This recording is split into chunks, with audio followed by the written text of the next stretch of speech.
Welcome to Kenton's videos. Enjoy the video. In this video, I will explain how to set up a ringtone maker. First, choose any song or audio file you love from your device's music collection. Next, pinpoint the exact part of the track you want to transform into your custom ringtone. Remember, most phone systems require ringtones to be quite short, typically around 30 seconds or less, to function correctly. This process is straightforward and lets you personalize your device. Now, let's get to the editing. Utilize the built-in trimming function within your chosen ringtone application or software. Carefully drag the markers to define the beginning and end of your desired audio clip. Precision is key here to capture the best part of your song.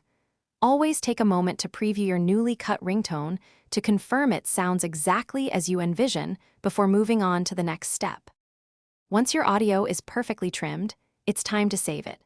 Most devices require specific file types for ringtones, such as MP3 for Android phones or M4R for Apple devices.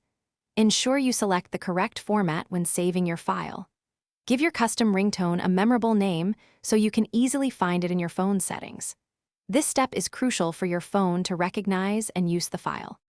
Finally, let's set your new ringtone. Go into your phone's main settings, then find the sound or ringtone options. You should see a list of available ringtones, including the custom one you just created. Select your personalized audio file from this list. You can then assign it as your default ringtone or even set unique tones for specific contacts or alarms, making your phone truly yours. Thanks for watching. Consider subscribing if we helped you.